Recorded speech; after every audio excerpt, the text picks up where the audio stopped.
Welcome to ProjectME, the podcast. I'm your host, Tiffany Carter, the founder of ProjectME, multimillionaire entrepreneur, former TV newscaster, money-making expert, female empowerment speaker, and self-proclaimed office supply addict.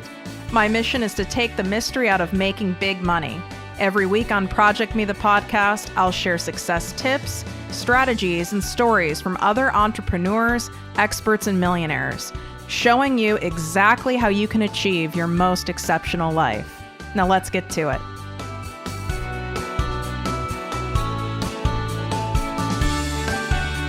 You are listening to the podcast ProjectME with Tiffany Carter.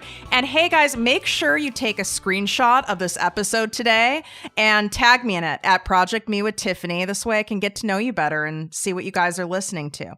So today we are discussing fear of rejection, being told no, being criticized, how to handle dry spells in your business, and then like everything in between.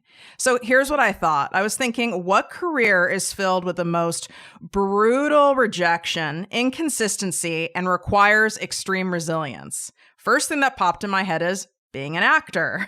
What could be more than that? Well, I have on my new friend and Hollywood actress, Camille Montgomery. Her latest movie is called Sick for Toys, and I would say it's best described as a Christmas nightmare. It's perfect. It's perfect to watch like right after Halloween and like pre-Christmas season, which is exactly why this episode is airing at that time. So you guys can like be the most freaked out. And just so I don't forget to say it, and I'll make sure I have the info and show notes too, but you can download it right now through iTunes or Amazon. So you guys have to watch that. Welcome, Camille. Thank you so much for having me. I'm so excited to have you on. You guys, we met because we were both booked on a TV show. Morning. Yeah, Good Morning La La Land. And so it wasn't like I had no idea who was there. In fact, I was late, which I'm never late, which is weird. But like we just happened, the universe just happened to kind of like put us together and we hit it off and we couldn't. Oh my gosh. We were yes. we have similarities, but we're also very different. But I knew I had to have you on the show because you have such a grounding, calming presence. And I have interviewed and been around so many different actors in my career, and I've never met anyone so grounded. Like, what's up with that? Oh my gosh, thank you. I appreciate that. Well, I can say the same. When you were being interviewed, I thought, oh my gosh, all I want to do is talk to Tiffany. I just like want to be a part of your interview.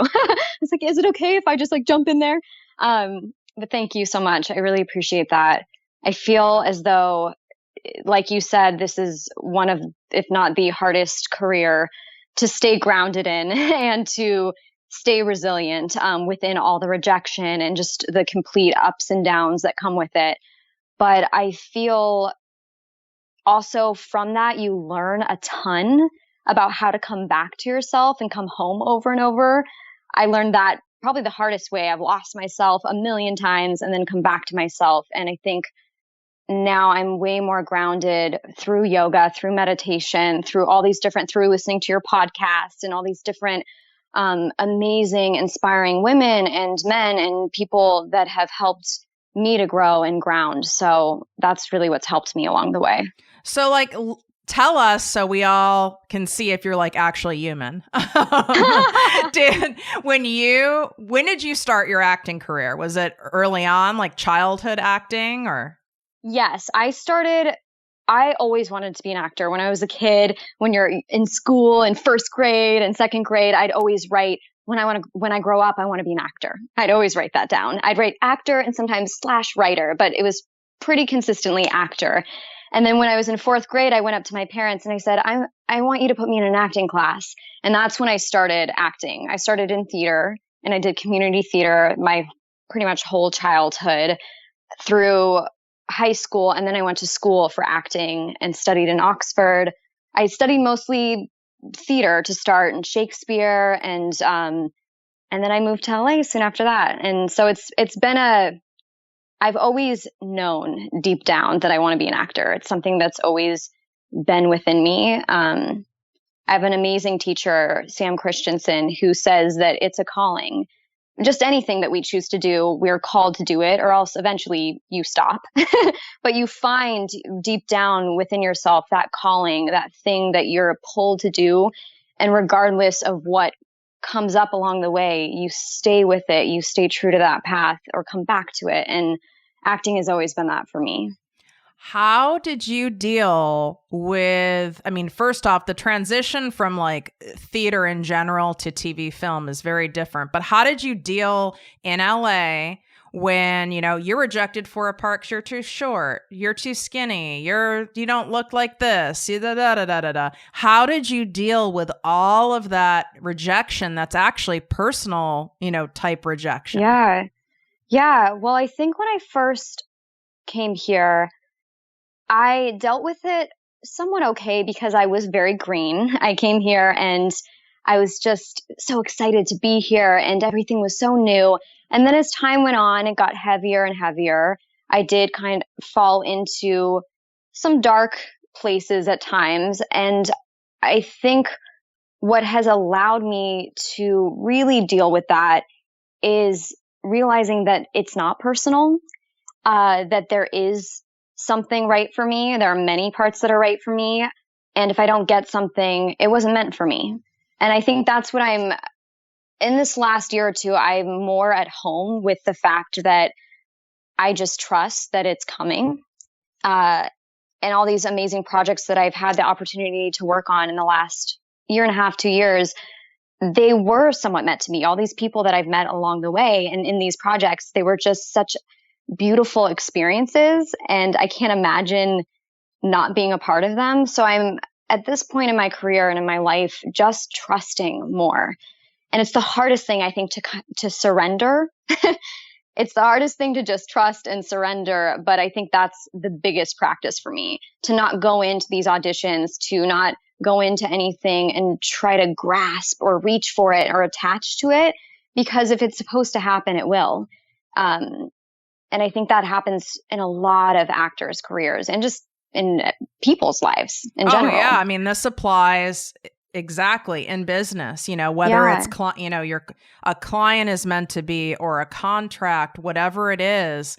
And, or even like dating life. Like a lot of people don't like that because it's like we want to like force it and control it and we think we know best, but we don't necessarily know best, you guys. There's like some grand universal being that probably knows better than we do.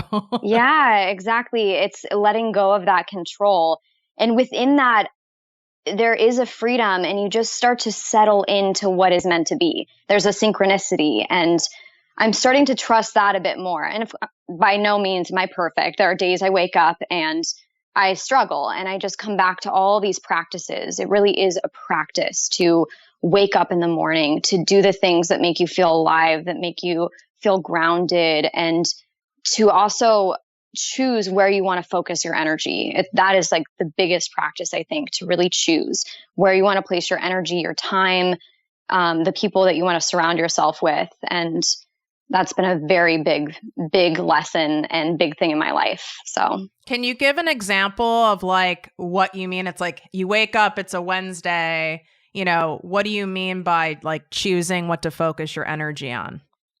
Well, I was listening to one of your podcasts and just about how important our time is. Our time is essentially money, especially when you're starting a business. And with acting, your business is yourself, your body, your mind, your voice, your heart, everything within yourself is your business.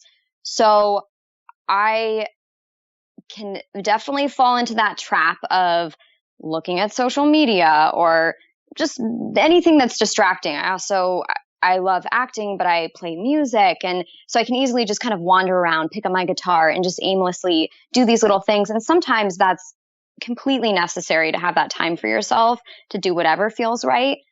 But for me, when I wake up, I try to make a point to be very specific about how I want to start my day. So I wake up, if I notice the tendency to look at my phone and start scrolling through things or just aimlessly spending my time on my phone, I instead put it down. I start with stillness and meditation, and I start my day just slowly arriving a bit more rather than rushing into something, rather than jumping out of bed and frantically getting ready. I've made a huge effort to slow down and just be with myself, because that has been a struggle for me. In my own life, I can tend to kind of run around from place to place to place, from person to person. And I think that's part of how we lose ourselves. We're just kind of drifting and floating, unfocused. So that focus is so important. And it starts when we wake up. It starts when we go to bed. So we can even do it throughout the day. We can take these little moments if we're feeling scattered or outside ourselves, just to breathe or close our eyes and go back in for a second. You can do that at an audition. You can do that at a meeting. It just takes a moment, rather than running away with this anxious or scattered or just feeling of trying to please people or whatever that is. We all have our things that we tend to do, that we struggle with. Yeah, all the above. Yeah, it's true that it was always, for so long, I was afraid to slow down. I thought to be successful, I had to be go, go, go, go, go. Like first thing in the morning, look at the phone, answer emails. Then I got to run to the gym. Then I got to do this. And I had to learn, well, of course I had to learn the hard way, but I had to learn that like slow and steady actually wins in the long run. Yes. Mm-hmm. Because you don't burn out. You can keep going while all these other people have already fallen over. Yes, it's so true. And I think when we take that time for ourselves, we just get so much more done as well. There's this, I think in Buddhist meditation, if they say, we are always saying we don't have time for meditation. And so in Buddhist meditation, they'll say, oh, if you don't have time, you need to meditate double the amount of time that you normally do. Like if you don't have time to meditate and sit for 20 minutes, then you need 40 minutes. And it's the truth. I think the more we're scattered and just feel burnt out, the more we need that time to just come back to ourselves. And I think that's where the work has been for me in my life. I love that. So playing like the devil's advocate, so to speak, I'm like putting myself in your shoes. And just because I know a lot of actors, you go to, who knows, let's say you go on, I mean, you're more established in your career, so you don't have to go on as many auditions, but let's say you go on 10 auditions that, you have an agent, which, a lot of actors yet don't, but you have an agent, your agent, is selling you for these. You've already been like, you already know you're narrowed down, so your chances are at least a little higher. You've gone to 10 auditions and you actually like did all the things. You meditated, you breathed, you did all your, actor things that you guys do. And you felt like you did a damn good job on all of them. And you got told no on all of them. Like, how do you handle that? It is, I'm not going to lie, it's the most challenging thing. I remember I got cast in a pilot. It got picked up. And I was so excited. So I got picked up. I was a series regular on this TV show, and then they recast everyone. But for months and months and months, I was so excited. I was so excited to work with these people. I had already worked with them on the pilot. And it was the most painful experience, but the most magical experience to go through that, because, I mean, magical is maybe not the right word, but I think I learned so much from it. And at the time I was doing this meditation course where I had to meditate every morning for 10 months straight. What? And yes. And it was so hard for me, but I put myself into it because meditation has been something it's been so beneficial, but very challenging for me to just sit with all my stuff. And it was Buddhist meditation, which is beautiful, but very challenging because you're looking at your conditioning and just what's going on in your mind and your body. And so I remember booking this pilot and getting this part and then sitting with all of that in this meditation and feeling so excited, but a little scattered. It was my ego. Not that that's a bad thing. And I wasn't thinking, oh, wow, now I booked this thing, so I'm important. It wasn't that. I was just so excited. But even that, I noticed just what that felt like. It was somewhat of a scattered ego sensation. And then I had to sit in these meditations after losing this part. Oh and my just with the God. shame and the feeling, it was like this deep shame that I had to sit with. And I think that will forever be one of the most beneficial experiences I've had. That is just life. That is part of this industry. That is part of life. You lose things, you get things. Things are wonderful and exciting. Even when you book a job, it's the most exciting, wonderful experience. And then it's over. And then you're on to the next thing. And there are many actors who are series regulars on TV shows for 10, 15 years. Then the show gets canceled and then they don't work for 10 years. That is just the craziness that is this industry. And somehow we have to know deep, deep down within ourselves that it's all going to be okay and that something is coming, and just show up to whatever you can, however you can, and just trust. And it's granted, I can say that. And I have times where I am a mess and I do struggle with it. I'm not, Buddha sitting there like with, I do struggle, but it's a practice for me as well. And I come back to yoga and meditation and kind of sit with the discomfort. I think that's been a big lesson too, to sit with the discomfort and not try to run away from it. I 1,000,000,000% agree. When I was running away from the discomfort, which was most of my life, I created an insane chaos in every part of my life because I was running. I used anything to run away versus, as I call it, sitting in the dirty diaper of discomfort. Because that's how bad it feels. Yes, it does. It does. And it's so painful. Sometimes it can be really painful. And especially to look at all our stuff. I think the biggest challenge in life is to sit and look at all our stuff. And some of it is icky. Some of it doesn't serve us. Some of it is just really hard to sit with and to look at and to especially make a change. Our habits it's the perfect word for it. Like we're clinging to these things that just often make us feel small and stuck, but they benefit us. I think it's easier to feel small and stuck than it is to be successful and big.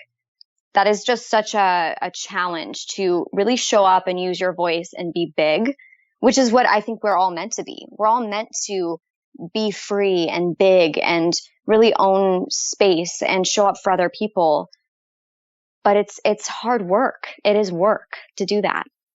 Yeah, I mean, it's like if we have an attachment to, if I have an attachment to like, my second company, ProjectME with Tiffany Carter, obviously it's a personal brand, right? Yeah. If I had an attachment to, I'm only should be doing this if I have X many listeners or subscribers to my podcast or, Y many clients, that could be very, very dangerous. So if you had an attachment with, well, if I don't at least have a gig, like a legit gig booked, at least one a month or one a quarter, whatever number you put in your head. Yeah.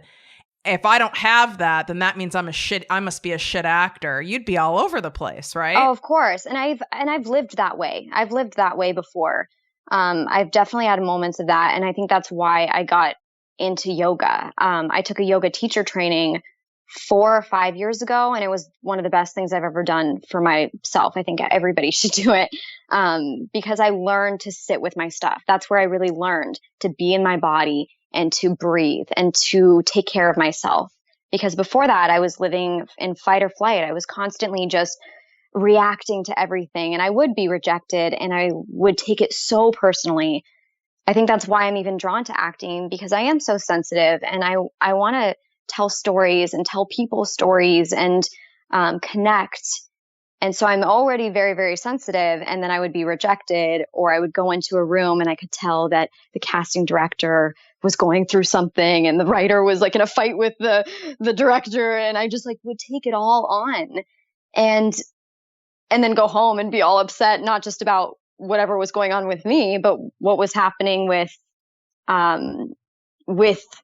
everybody else in the room. So I think to take this yoga teacher training and to really learn how to take care of myself and also take responsibility for my life rather than blaming my parents or anyone else for any of my stuff.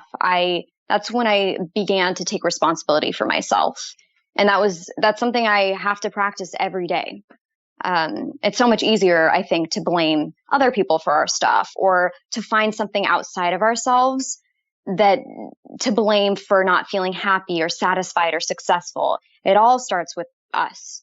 I couldn't agree more. Another thing that I could imagine being an actor, which would be very similar to people who have, a personal brand, like a digital, brand, or their social media influencer or something like that, is, and, even people who, have careers in corporate America, it really would apply to anyone.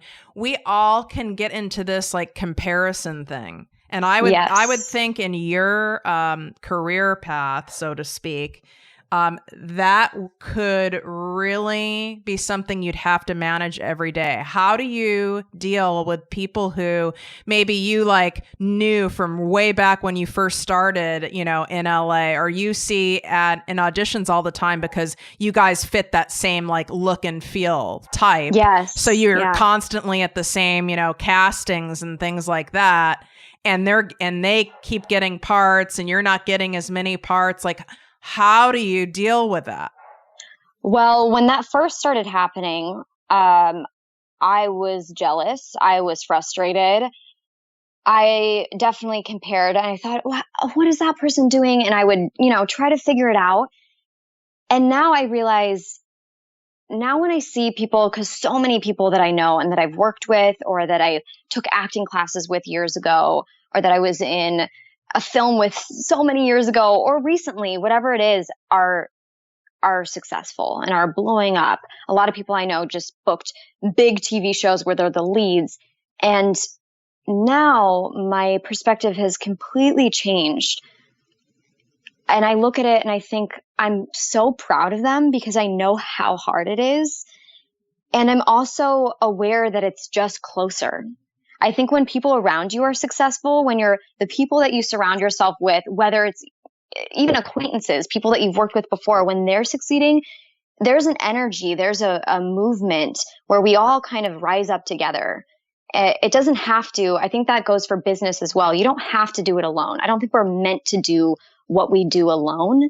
I think we are in a community and we rise up together. And that's how I feel now when I see someone succeeding. And there's parts of the jealousy that can creep in. And I just think, no, I don't think that serves me in any way or anyone in any way to be jealous or compare even someone that maybe looks similar to you or went out for the same role. For some reason that happens so often that they choose someone else and or someone that maybe looks like you or that people compare to you. And now I have the mindset where that wasn't meant for me. That was theirs and good for them, because how cool to go into a room and audition with the same people over and over again. You start to become friends with them. You have relationships with them. And then at least your friend booked it, at least this person that you've been seeing all the time booked this. And so you can celebrate for them because it is a hard industry. And that's a win. I'm trying to look at other people's success because it is the truth. It's such a win to see people doing what they love and what they're passionate about and continuing to do that. And they're validated through that.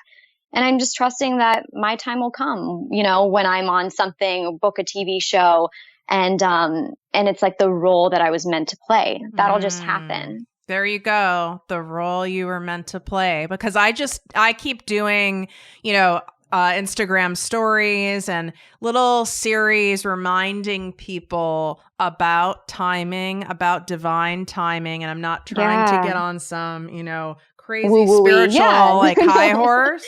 However, we have no idea what is meant for us. We don't know what someone's path is, not to be morbid, but like when someone dies, when someone gets sick. So we don't know someone's lifespan. Someone may have, made it big and they have millions and, they could die of a drug overdose in 3 years. We don't know what their path is. In fact, it's none of our business. Exactly. And I think when we start to get caught up in other people's stuff, it's another thing where we're just outside of ourselves. We've taken all our energy and put it on something that has really nothing to do with us. And it's a distraction, really. It's a complete distraction. You're right. It is a distraction because we're not focusing on ourselves. Yeah. And how we can grow. And I truly believe in that timing, because I think one of the biggest challenges is being present.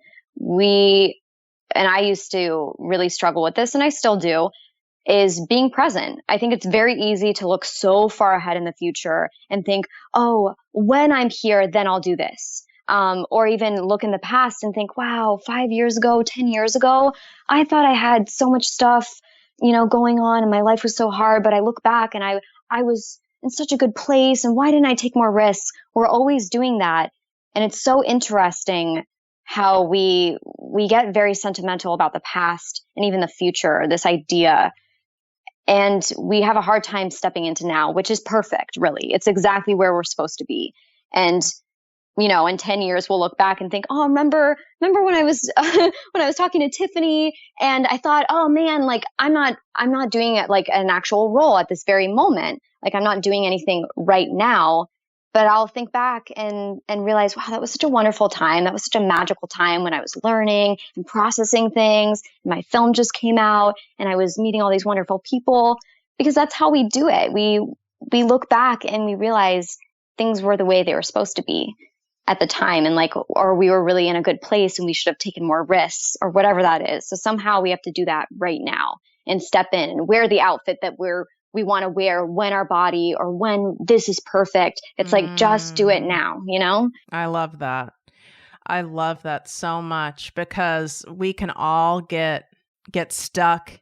We can get stuck in the future. We can get stuck in the past. And really, when you guys think about it, all you guys listening, when you really think about it, things that have happened in your life, even, the bad stuff, I'm sure you'll look back and go, well, that had to happen for this to happen and for that to happen, or for me to have met this person. It's a domino effect. Mm-hmm. And sometimes we learn more from the things that feel like such losses at the time. Those are things that we look back and we think, wow, that was such a painful time, it seemed, but I learned so much and I grew, and it really forced me to take this path or write this thing or whatever it is. Even your story, it's like that was such a painful thing, but it's completely changed your life, and you're doing the beautiful things that you're doing for women, for people. And because of that, which is such an incredible thing, it came out of this thing that felt like a huge loss. Totally. But really, it was a gift, Totally.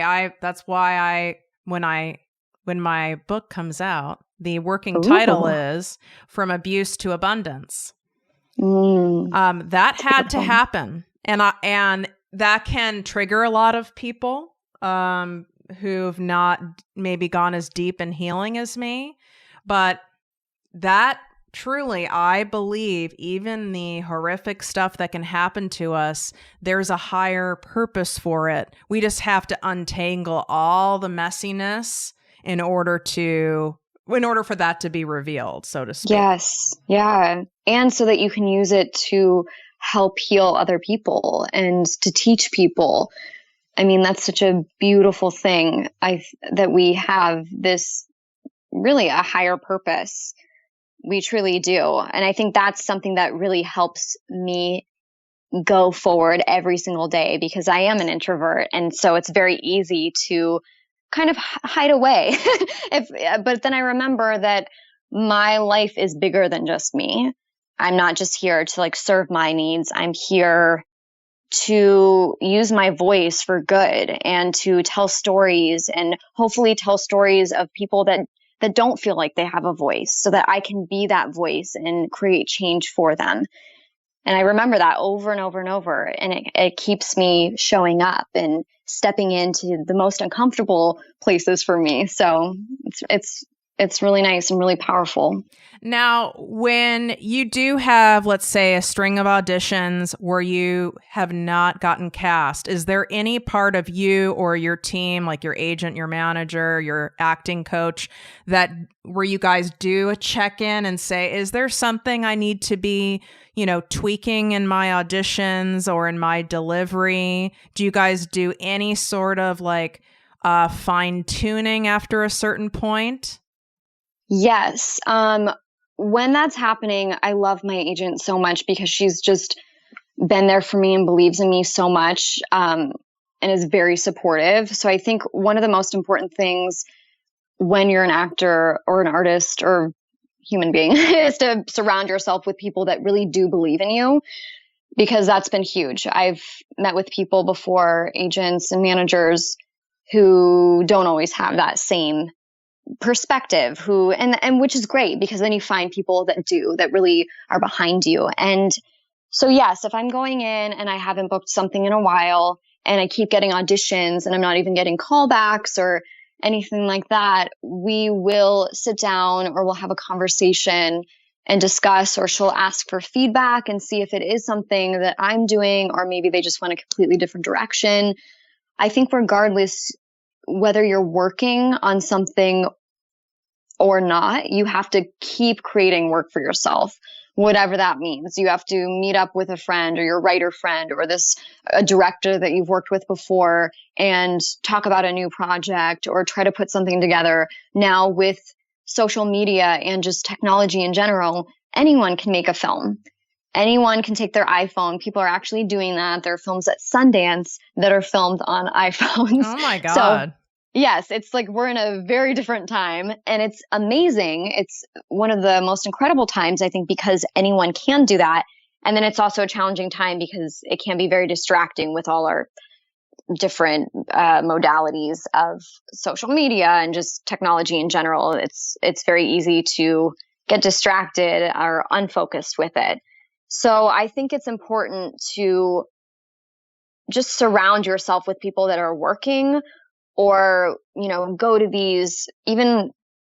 PR events or charity events and something that you believe in, so that you're around people that have similar things that they believe in, that they're fighting for, that are also actors, writers, musicians, directors, people that you want to surround yourself with. And things have a way of, once you start creating that for yourself, all of a sudden you get more auditions and you start booking, because you're not waiting for something to happen.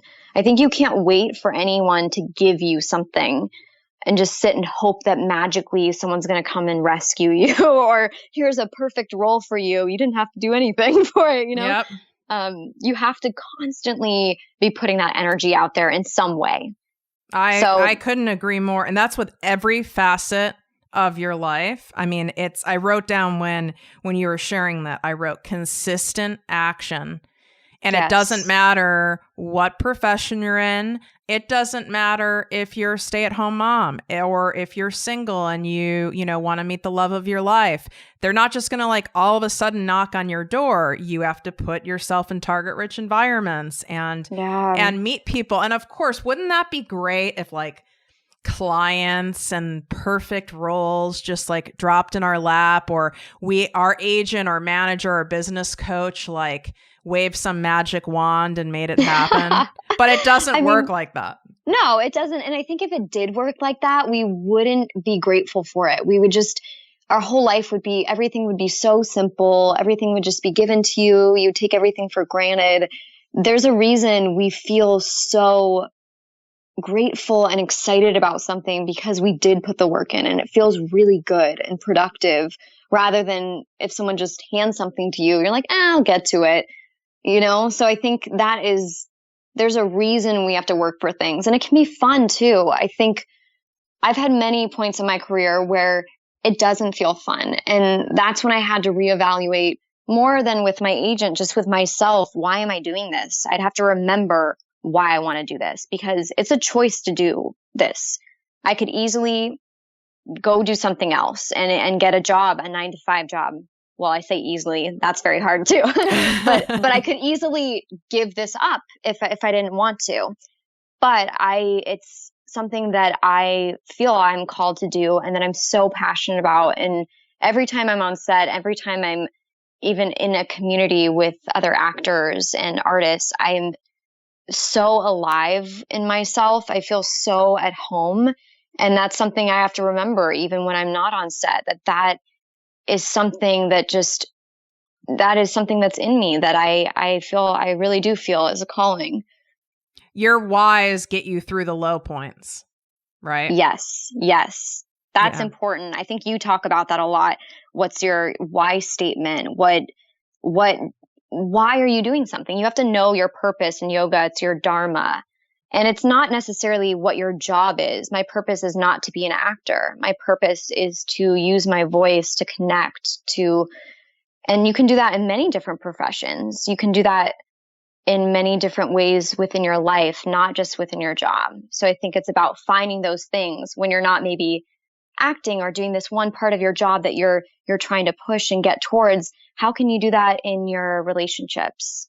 How can you do that within just all these different aspects, or even around people that you don't know well? How can you start to live that so that it does trickle into your business, your work as well? What happens during those, lulls, which, by the way, I don't care how much money you're worth, there are or how successful your business or career is, there are always lulls in everything in life. It's just part of the pattern of life. When you're in one of those like lull periods and then you get a call and are offered, like straight up offered a gig. It's not like you have to even audition, and it's for something that is pretty good money, but it doesn't really match like the Camille Montgomery brand or doesn't speak to your soul. How do you navigate that? Because it can be really tempting to want to take, a gig when there's, not been a bunch of cash flowing in. Yes, that is very true.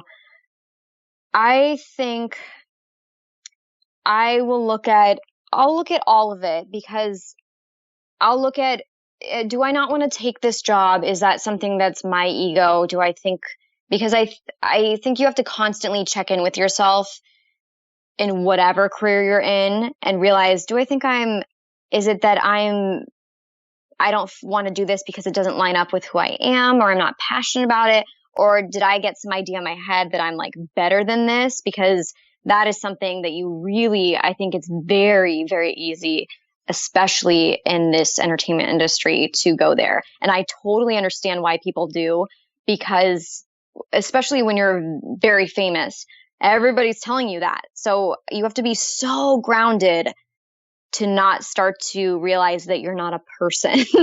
I mean, at the end of the day, we're all people, and to think you're better than anything, I just really would hope in my own life that I have friends and family members that will always bring me back to reality, or even my yoga practice that reminds me that I'm a person and I'm not better than anything. But you do want to notice where you put your time and if it's something that you're passionate about. So it's a challenge. I'll look at that project and I'll see, if I do this project, is it something that I would grow from? Maybe it's not something that really lines up with what I'm trying to do, but will I grow? Will I learn something? Is it a character that I've never explored? Is it something maybe I'm afraid to do because it doesn't line up with who I am and it just scares me in a good way? Or is it something that scares me because I'm just really not into it? I'll look at all of those aspects. I'll look at the people that are working on it. Are these people that I would like to align myself with? Is this director someone that I've always wanted to work with, but on a different project? Because then maybe I will take it. So I'll look at all of those aspects and tune into that. But I think deep down, usually when we have an experience like that, like almost immediately. But I'll still look into it, because I think it's easy to go one way or the other and just say like, no, I don't want to do that. and I'll at least research it and see if that's my ego or if that's actually my truth speaking, because we can doubt all of the above. We can doubt our truth. Usually, like, we know instantly our body doesn't lie, but then our mind gets involved and we're like, actually, maybe I should do that, or maybe I shouldn't, So I think I'll just try to tune in more to my truth with all that. And if I really do want to work with these people, if I know that they're doing a lot of other things that do align with who I am and what I'm trying to do, I might take the job because of that, because I know these are wonderful people. I know it'll be a great experience.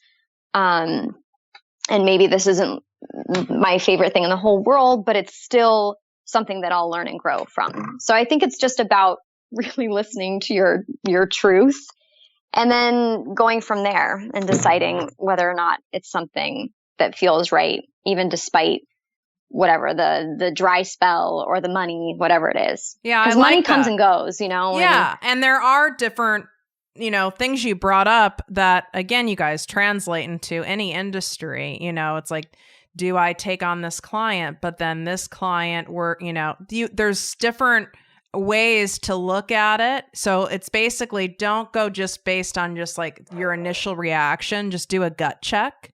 Yeah. And see where it's coming from. What do you do what do you do for like managing your cash flow? Since in your industry, there's so many ebbs and flows. Like, how do you manage your cash flow so that like that money mindset thing doesn't get in your head and mess you all up? Yes. Well, I'm not going to lie, I used to live from a place of scarcity, very much so, when I first started acting, because I think I had in my mind that struggling actor mentality where when you're an actor, you have to struggle and it's very rough. And I definitely had that mentality. And there's also something, as almost not sick as it is, but there is something appealing to that struggling actor story that just feels very much like a true artist story. Yes, and it's like noble. Yes. Oh, I have to do this. I have to pay my dues, which, I mean, I very much feel we do pay our dues, whether we want to or not, just from learning and finding ourselves within whatever we choose to do. But I lived in that place. And I think I've started to realize that I was feeding this scarcity mentality. And when you live in that, you just, no matter how much money you make, no matter what comes in, you are living not in abundance. You're living in scarcity. And it's only in probably the last couple years that I've started to realize that it's going to come, and I'm not as worried about it. I'm just not as worried about it.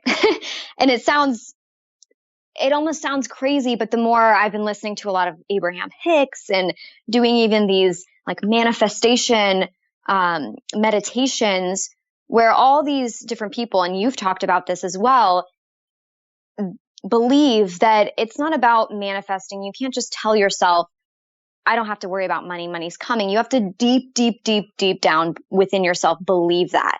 Because I can write on little Post-its or all over my wall, you are abundant, you are successful. And if I don't believe that deep down, that really doesn't mean a whole lot. So I feel that I've done a lot of work, and I keep doing this work of sitting with myself, looking at my habits, my conditioning, where I even got this feeling about money from my mom, from my dad. Like, how did they see money? And what did I take on with that? What did I learn about money from society? And rewiring myself to trust that money is coming.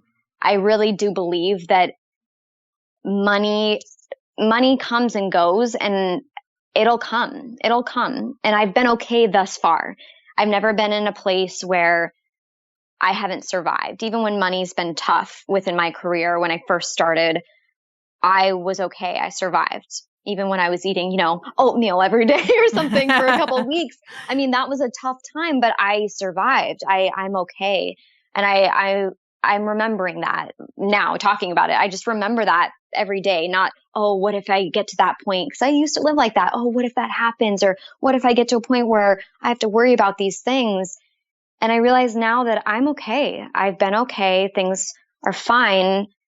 and that things are coming and money's coming, and that's not something that I have to worry about and put my energy on. And when I do, I think that's when it gets all muddied up more so. Oh, yeah. When we are operating out of that money, fear, and scarcity, can you imagine, you guys, if she walked into an audition with that energy? Oh, and people smell that. They smell know it. that. You know how I know they smell it is because being in my career as a newscaster and also like hiring hundreds of employees throughout my career, you know, and in job interviews and stuff, can smell it instantly. Yeah. And it's a turnoff. Even though I like am a very sensitive, empathetic person, so I feel for them. But it's a turnoff. It's not a good energy. And therefore it becomes a self-fulfilling prophecy. You're afraid you're not going to make money. You have this fear, icky energy that you are bringing into an interview or to try to close a client or whatever it is.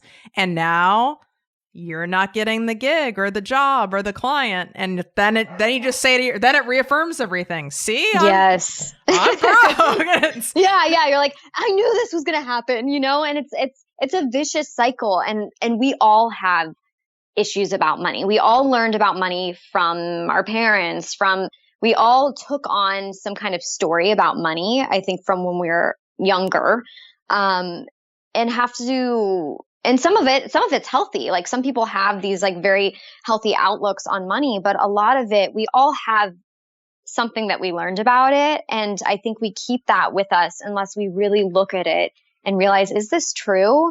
Is this thing that I've been carrying with me about money? I had to ask myself about that scarcity thing. Is this true that I have to be this struggling actor that's living, you know, just in this total scarcity mentality? And it wasn't true. It has never been true. Even when things felt like a struggle, I was more than okay. I survived, you know, I wasn't on the street, and I'm very grateful for that. But so I had to change the way I was thinking and really change my core belief about it.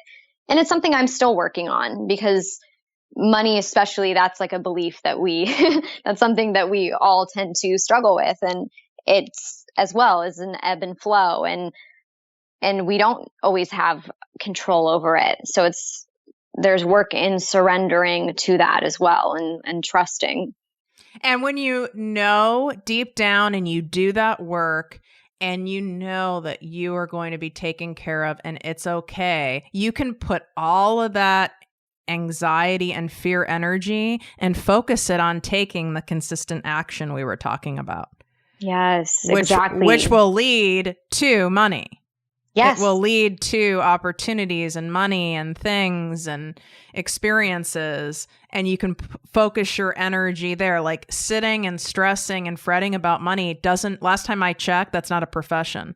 It's not a gig. It's not going to make you anything. Like go work at Starbucks for the equal amount of hours that you obsess over like some guy or money. And then you can take home money and probably a free coffee. Like, yes. Oh my goodness. That's a much better return on investment than sitting there and like spinning our wheels for hours and hours. Yes. Oh my gosh. Very much. I think it just starts with looking at that and just starting to like sit with ourselves and look at that, that mindset about money and just our mindset about ourselves and what we deserve.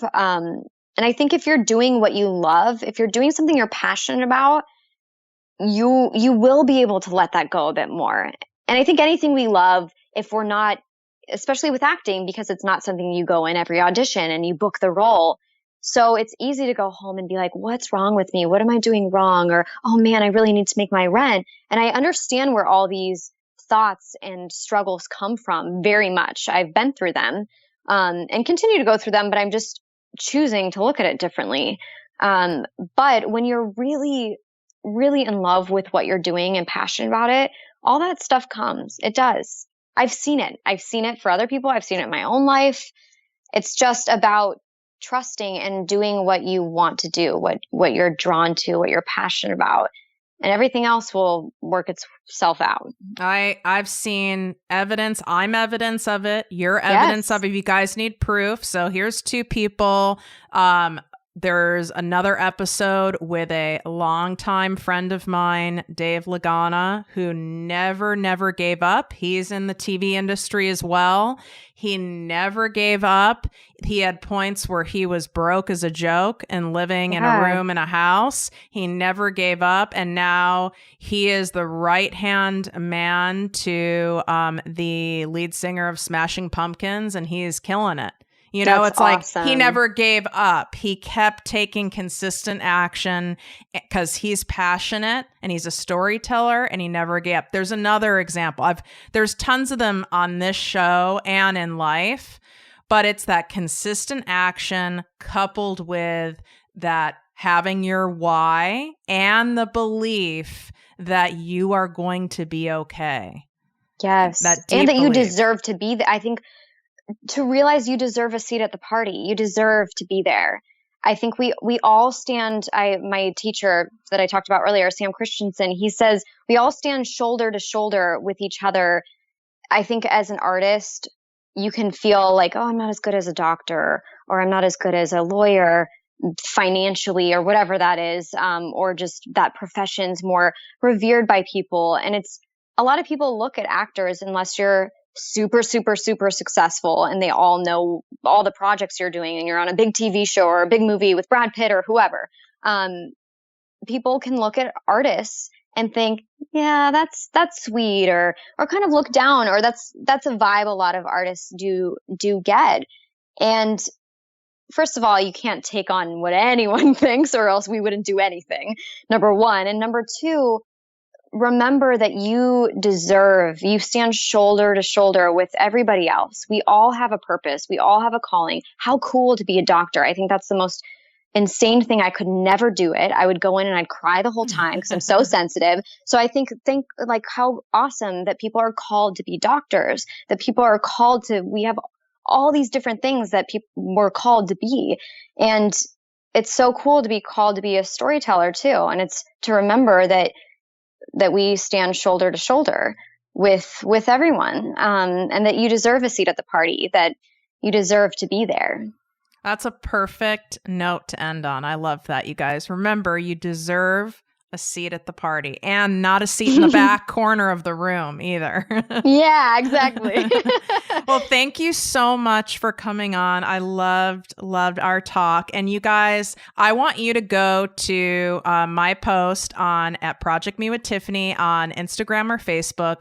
And I want you to type in comments for Camille and I, for us to see, and type in there, what's your why? Like, why are you doing what you're doing? And we would love to see them. So I would love that. That's your homework. Super inspiring. Yes. And thank you so much for having me and for all the amazing work you're doing. Your podcast, I've learned so much listening to your podcast and just talking to you, and you're in complete inspiration. So thank you for the work you do. Oh, thank you. Yeah. All right. Bye. Bye. If you enjoyed this podcast, please write a 5-star review on iTunes. Not only will this make me super happy, but it will allow more listeners to find our special show. Simply help me help others.